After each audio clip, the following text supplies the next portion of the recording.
now it's my pleasure to introduce our speaker for the day, Reverend Dr. Raymont Anderson, who asks, reaching higher for what? All right, Dr. Ray currently serves as the senior minister at the Center for Spiritual Living, Greater Baltimore. He's also an author, a visual artist, an ASL performing artist, which we just heard, and has frequently been referred to as a Renaissance man and a visionary thought leader.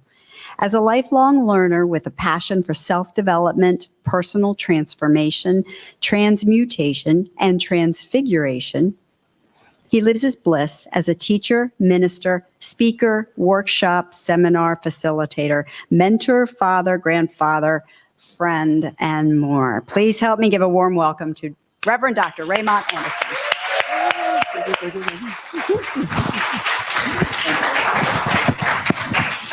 So it's, I remember you from last time. So it's great to be here live and in person. Like, wow, this is, so let me start my timer because I know Jesse and someone will.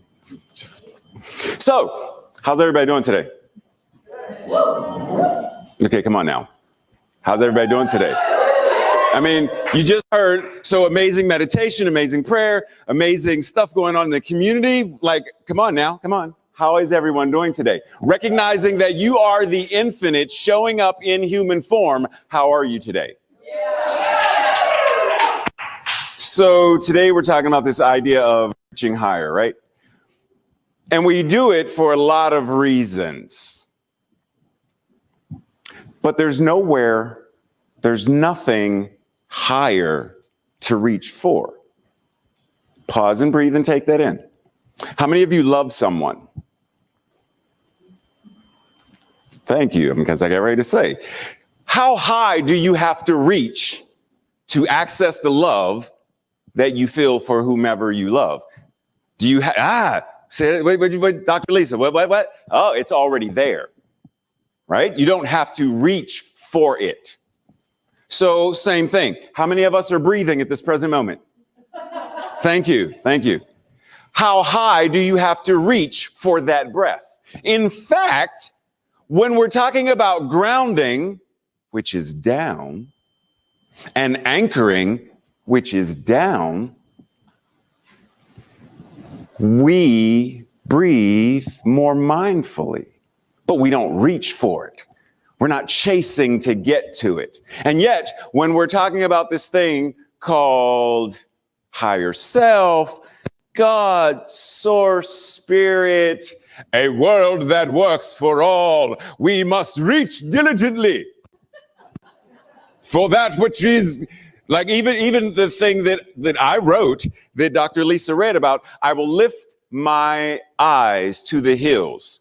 But check this out. If I'm standing here in the valley and the hill is there, am I not still connected to the hill? Because I'm walking on the earth and the earth is connected to the hill, and the hill, therefore, and I are one. So even in that, I'm not reaching anything.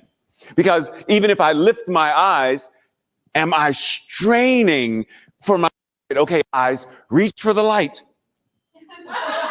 Like, am I struggling and reaching for? No, I simply allow it to be. So when we're talking about this whole thing of spirituality, what is it that we're actually reaching for? Why are we reaching? Now, once again, for the sake of linguistic convenience, we definitely do a lot of talking about reaching. For the sake of linguistic convenience, there is nothing to reach for. Ernest Holmes said, there is a power for good in the universe, greater than I am, greater than you are, and you can use it, which I always tweak. There is a power that is infinite goodness itself. It is the universe in expression. And what it is, you are, therefore you can't help but to use it. You can't help but to use it because it's all there is. You are creation showing up as creation. Therefore, what you do is create. The only reason that Isaiah can create the amazing beads that Jody and he spoke about is because that which God is as creation is showing itself in, through, and as him, which gives him the ability to create.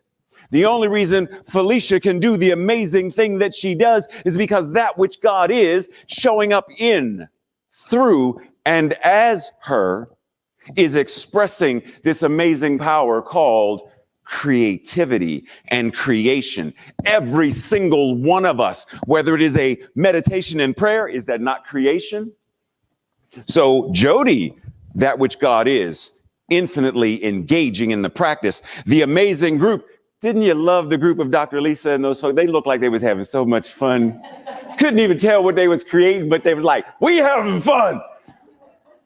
Same thing. And there were a list of whether it's painting or beadwork or knitting. Is this not all the divine expression of the infinite one showing up in, through, and as all that is?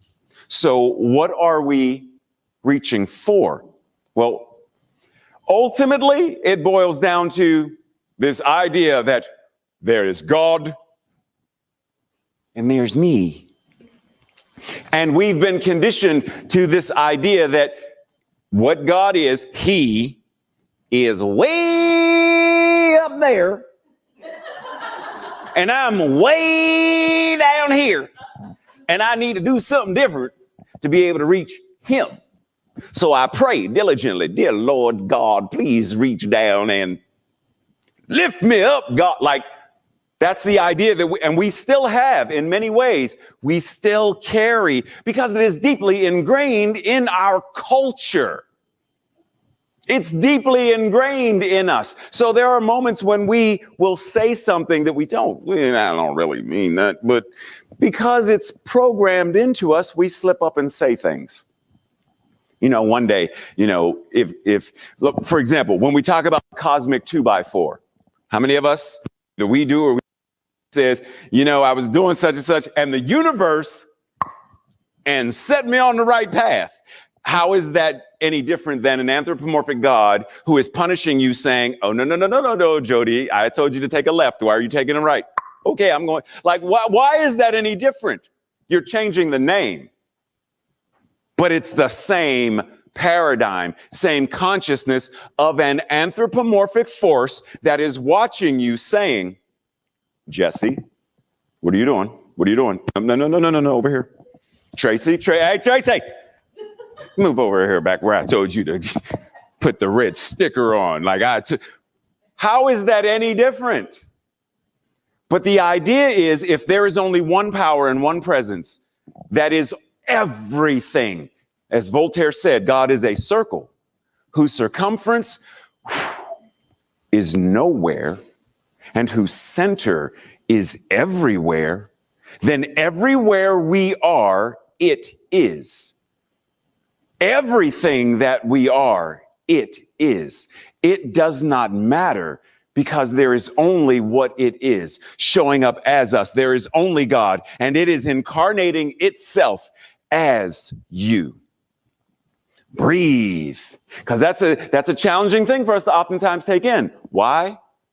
Because we have been conditioned for so long to believe that we are not worthy, we do not deserve, we are beneath that which God is. We punish our own selves and say things like, oh, when will I ever learn? Oh, I'm such a klutz, I'm so clumsy, I'm such this, I'm such that, I will never be good at this. I've never been able to, I can't. Oh, if only I were able to. How often do we degrade and criticize and judge and belittle ourselves simply because that idea has been deeply ingrained in us? But if we are truly going to ground and anchor in this idea, recognizing who and what it is, then the invitation is to recognize there is no separation. Ernest Holmes says, we know that the belief in duality, the belief in the power of good and the power of evil. Pause. How often, because of that conditioning, the power of evil. So how many of us remember the story of Jesus in the desert? Okay, So you may remember that there came a time when, well, if you do this, boom. Well, if you do that, boom. And then the third thing, well, if you do, and at some point Jesus was like, look, bruh, I done had it with you. Get thee behind me, Satan. Right? Now, in our teaching, we understand that Satan is the consciousness that believes in the lie. So in other words, Jesus is doing his thing and something is whispering, hey, you really think you're all that good? Hey, you're really not that. And at some point, Jesus said, whew, breathe.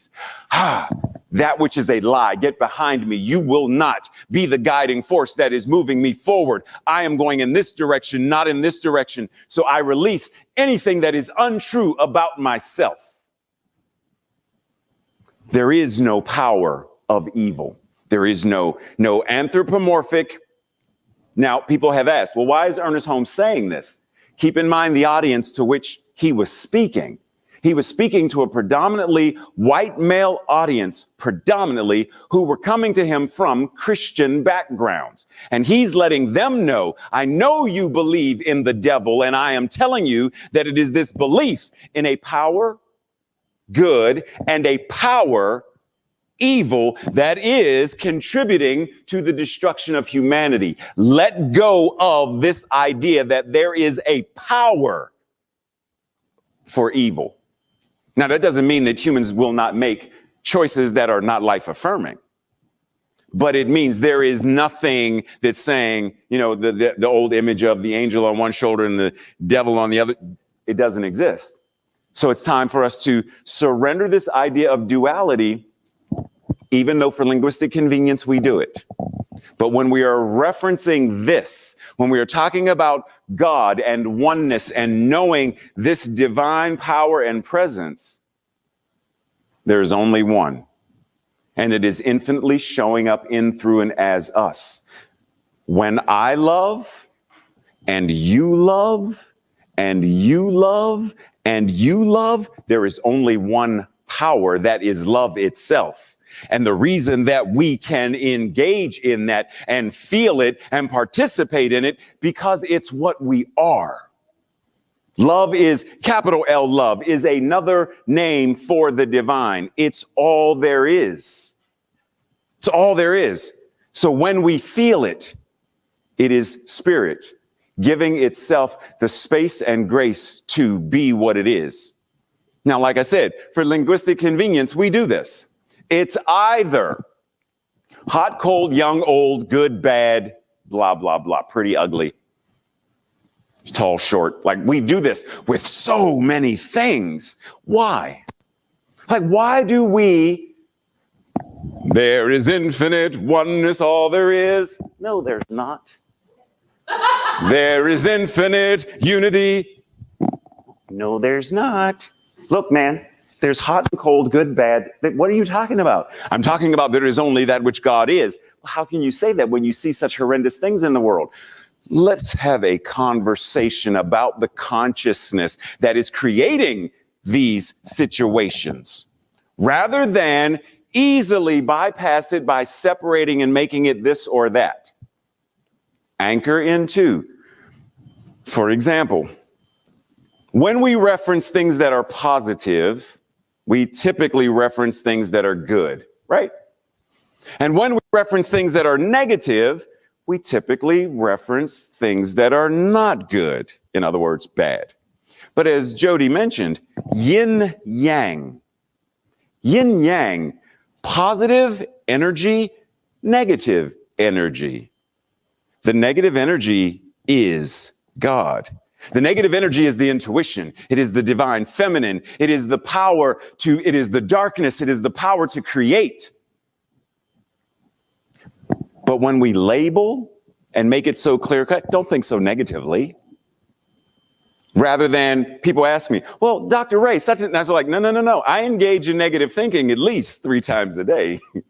It's like, what's her name said in, Alice in Wonderland. Oh no, I think of and I do the impossible at least 4 times before noon. When I engage in the divine feminine, when I engage in the negative, I am stepping into the creation process. I am stepping into what it means to move in the flow of yin and yang. I am moving with it not fighting against it. Some guy named Reverend Ray said, duality is also the idea of reaching higher. So good, bad, high and low. There is only what God is. God is not higher. And I know we talk about often, once again, linguistic convenience, higher self, lower self. I know we do it, and it serves a purpose.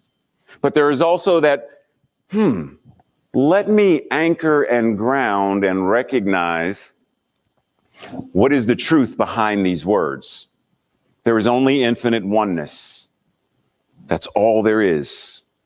God, source, spirit, showing up in, through, and as everything. Pause and breathe and take that in. Because everything that God is, you have to be. So if I ask you, give me adjectives, give me descriptors of what God is. And I'm not talking about that old white guy sitting on a cloud in the sky somewhere looking through a book. Okay, you take the elevator upstairs, you take the elevator downstairs. I'm not talking about that image. I'm not talking about that. Let's dismiss that whole idea. I'm talking about the infinite power and presence of love, beauty, joy, power, connection, that wisdom. How many of us claim we're not smart enough, we're not intelligent enough, we're not wise enough? You know, because my mom told me she said, if common sense were coins, I wouldn't have two coins to rub together.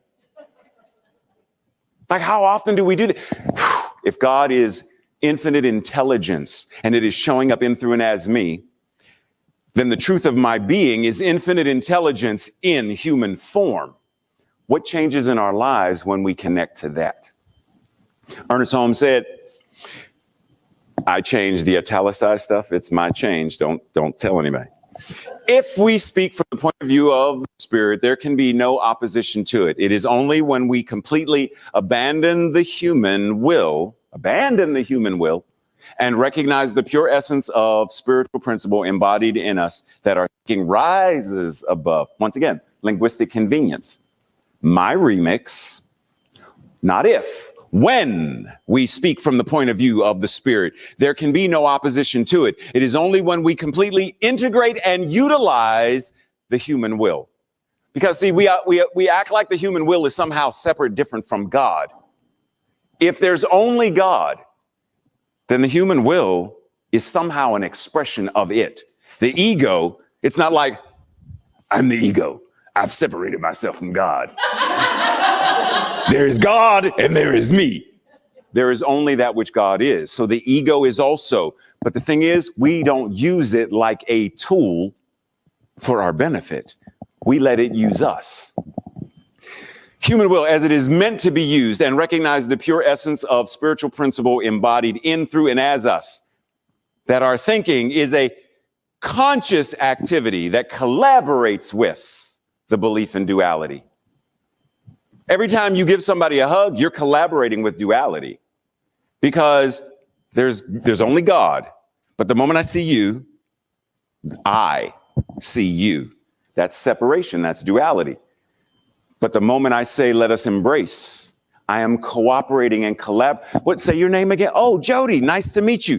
That is a collaboration with duality. I don't walk up and say, hey, Ray, for there is only that which God is. So when I see you, I see myself.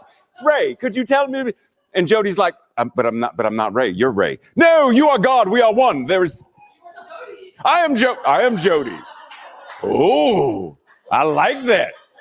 Yes. That means we making beads. No, so, but we participate in this. In order for Felicia to sing, is there one note or a myriad of notes?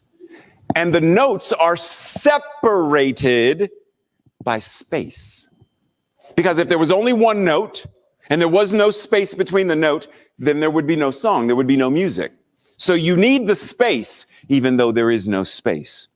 You need the duality, even though there is only oneness.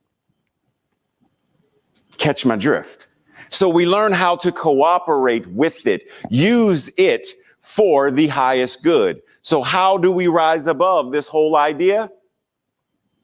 Joel Goldsmith says it is possible for anyone to change the trend of their life, not by hearing or reading truth, but by making it an active part of consciousness in daily experience. Practice it. Do it. And it's not just when you're meditating. Meditating is great. Praying is great. Walking a labyrinth is great.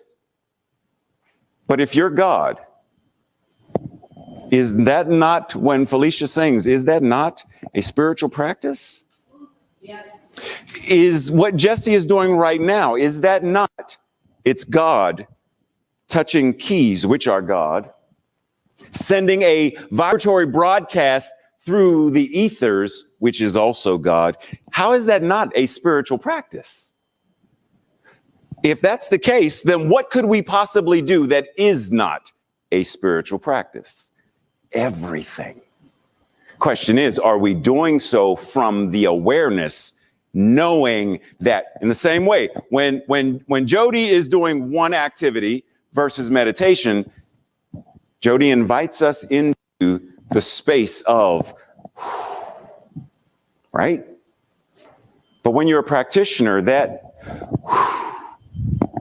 is here when you're cooking, here when you're driving. Well, for some of us, when you're driving, when you're gardening, when you're sweeping, doing laundry, doing whatever it is you're doing, that awareness, that consciousness is there as well. So the invitation is not simply to read about it, think about it, whatever. But I love to follow the spiritual teachings of Master Yoda, who said, do or do not. What's the next sentence? There is no try. Do or do not, which in our language is treat and move your feet, which is action. When we act, when we move, when we get up and be, the very demonstration of. See, I can sit here and think about tithing. Claudette's going to have absolutely nothing to talk about in reference to. So hello, ladies and gentlemen of the jury. Today, as we talk about our tithing member, Reverend Dr. Ray, let us show Exhibit A, 0. Let's show Exhibit B, C, D, and E, 0, 0, 0, and 0. Therefore, Your Honor, I convict him of not tithing. I convict him of being all about blah, blah, blah, but, you know, he's not putting his action where his mouth is. He's not walking the walk. But ideally, whatever it is, treat and move your feet. The tree is known by the fruit that it bears. What is our fruit? What is it that we are bearing? What is it that we are doing? How are we showing up in the world? John Kabat-Zinn said, make a list of what is really important to you and embody it. What is important to you? Embody that. Is low self-esteem? Raise your hand if low self-esteem is important to you. Is that something it's really important to me, Reverend Ray? In fact, I'm getting ready to run down to 7-Eleven and buy a big gulp of low self-esteem because I'm feeling parched. Like, how important is low self-esteem? How important is the baggage, the trauma, the whatever that is that we have experienced? How important it is that for us to bring it back to this moment and say, oh, my life is miserable. Let me sing a song. My life is so miserable, I got to tell you a song about how miserable my life is. My dog, he done left me, and I'm sitting here all alone. Like, how often do we do that, though? Really think about it. And if we don't, because, you know, we know better, how many of our friends and family members do exactly that? Make a list of what is truly important to you and embody it. To bring anything into your life, imagine that it's already there. Why?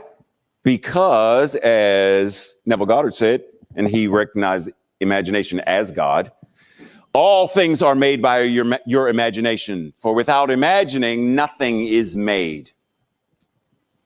So simply breathe and recognize that your imagination is a spiritual gift. How often do you imagine worst case scenarios? How often do you imagine not getting the job? Not getting the diagnosis at the doctor? We imagine, well, what if I go in and what if he tells me, what if he tells me I'm going to give birth to a lion? Like we let our imagination go. He said, I might give birth to Puff the Magic Dragon. I'm afraid, Ray. I'm afraid. I don't know what I'm going to do if I give birth to a dragon out of my left nostril. Like we spiral and imagine all sorts of things that if we are really honest, we know that 99.99999% will never happen. And even if it does, the fact that we are there and we are present means that no matter what happens. Oh, what did Jody say? 20 years ago, huge tragedy, huge. And yet, because who and what we are as the divine, what did the divine do? The divine communicated with one another across state lines, through every city, countries, collaborated, came together. So what do y'all need in New York? What do you need in Jersey? What do you need in DC? We communicated, we collaborated, and we cooperated to demonstrate what love and service means. So it doesn't matter what happens. It doesn't matter what trauma I've experienced. It doesn't matter what trauma you have experienced. It doesn't matter what's going on in terms of if it has happened. If it comes to happen, then you must also have the capacity to face it, or it wouldn't happen. If it's showing up as an experience, then there is also the experience of health, wholeness, and well-being. If this is experienced, then so can this be. But if we are spending a lot of time separating, pushing God away, then ultimately what we are doing is pushing ourselves away. We are pushing the truest part of ourselves, who and what we are. We are pushing it away. So I know I'm about at my time. So real quick, when did this person become this person? When did he become? Yes, Dr. Lisa is like, that looks very familiar. When did he become? When did he become who he is? And it doesn't mean when did he become a martial artist. Martial arts was something I learned. Visual arts was something I learned. American Sign Language was something I learned. But because of what God is, the infinite potentiality of that was always present. There was never a time when I wasn't Spider-Man, as we can tell from never mind. Like this idea, there was never a time where you were not the divine showing up. Even before you had the body you had now, you were that which God is already. What is our Declaration of Principles? Let me go through. So if you ever want copies of these, just let me know, because I'm not going to go through all these because time will evaporate. Oh, actually, I do want that one, though. So real quick, pause and think about this idea. Declaration of Principles says, we believe in the eternality, the immortality, and the continuity of the individual soul forever and ever expanding. What it is you are, period. Last thing, this is the practice to see and use duality to our benefit by being conscious and aware of the truth of oneness and the reality of duality. Duality or contrast is a necessary part of this experience. We need not become addicted to it, obsessed with it, or oppressed by it. Simply breathe and recognize, and together we say, and so it is.